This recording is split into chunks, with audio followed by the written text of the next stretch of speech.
क्या एक व्यक्ति के इस्तीफे से चीजें बदल जाएंगी? आलोचक ये पूछ रहे हैं। সোনাম মাংসটা কি করছে? আজ প্রায় 21-22 দিন হয়ে গেল দিল্লির যন্ত্রমন্ত্র হাঙ্গার স্ট্রাইক করে ছাত্র আন্দোলনে যোগদান করেছে। এতে ওর স্বার্থটাই বা কি? এই তো ডিমান্ড যে আমাদের শিক্ষামন্ত্রী ধর্মেন্দ্র প্রধানের ইস্তফা। আচ্ছা, যদি ইস্তফা দিয়ে দেয় তাহলে কি সব সমস্যার সমাধান হয়ে যাবে?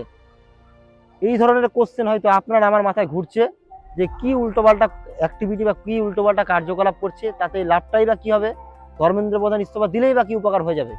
এই সেম কোশ্চেনটা, এই যে কোশ্চেনটা আপনার মাথায় ঘুরছে, সেম কোশ্চেনটা করা হয়েছিল সোনাম মাংচুকে লালন টপের তরফ থেকে। সৌরভ দ্বিবেদী করেছিলেন, তার উত্তর তিনি ভালো স্পষ্টভাবে দিয়েছেন, যেটা আমাদের। क्या एक व्यक्ति के इस्तीफे से चीजें बदल जाएंगी? आलोचक ये पूछ रहे हैं। बिल्कुल नहीं, मगर एक शुरुआत होगी जवाबदेही की।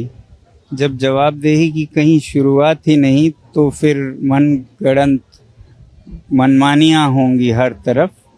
और ये सिर्फ कुछ परीक्षाओं की बात नहीं है, परीक्षाओं की बात भी कम गंभीर नहीं है। ये सिर्फ किसी परीक्षा की नहीं है, ये उस चिकित्सक की बात है जो आपके बच्चे का इलाज करेंगे।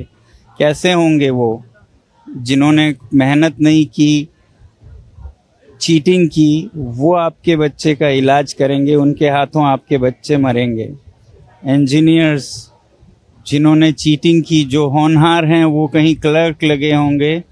जिन्होंने खरीद के पेपर लाए, वो आपके भवन बनाएंगे, वो गिरेंगे, तब आपके पुश्तें मरते रहेंगे। तो ये उसकी भी बात है। उससे भी बड़ी बात है कि देश में ईमानदारी की कोई आज मूल्य नहीं है, सब बेईमानी पर चल रहा है, सब चीज़ बिकाऊ है, एग्जाम के पेपर से लेके वोट तक। तो फिर ऐसे कोई देश कैसे बनेगा? विकसित तो छोड़िए, इस विश्व के समाज में, ग्लोबल विलेज में मुंह दिखाकर, सीना तान कर चलने लायक भी कैसे रहेगा? ये उस बड़ी बात का हिस्सा है।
রূপ, যেখানে একটা মন্ত্রী কোনো রাজা হয় না, তাকে তার দপ্তরের কৈফিয়ত দিতে হবে জনতার সামনে। গণতন্ত্রের সুপ্রথা শুরু করতে চেয়েছেন আমাদের সোনাম মাংচু এই আন্দোলনের মধ্যে দিয়ে। আজ যদি সোনাম মাংচুর এই আন্দোলন ব্যর্থ হয়ে যায়, তাহলে এরপরে ভারতবর্ষের বুকে আর কেউ কোনোদিনও ছাত্রর পাশে এসে দাঁড়াবে না, জনগণের পাশে এসে দাঁড়িয়ে আন্দোলন করবে না। বড় বড় কন্টেন্ট ক্রিয়েটাররা চুপ করে আছে, কোনো ভিডিও করছে না, কোনো সাপোর্টও নয়, কোনো কথা বললে যেন তাদের রিচ কমে যাবে ইত্যাদি ইত্যাদি নিয়ে বিষয় নিয়ে তারা চুপ করে আছে। কালকেই যদি মারা যায় সোনাম মাংচু, আজই যদি মারা যায় সোনাম মাংচু, তাহলে একদম পুরো সোশ্যাল মিডিয়াতে ছড়িয়ে পড়ে যাবে। মিনিস্টাররা শুরু করে সবাই মিলে একদম টুইট করা শুরু করবে।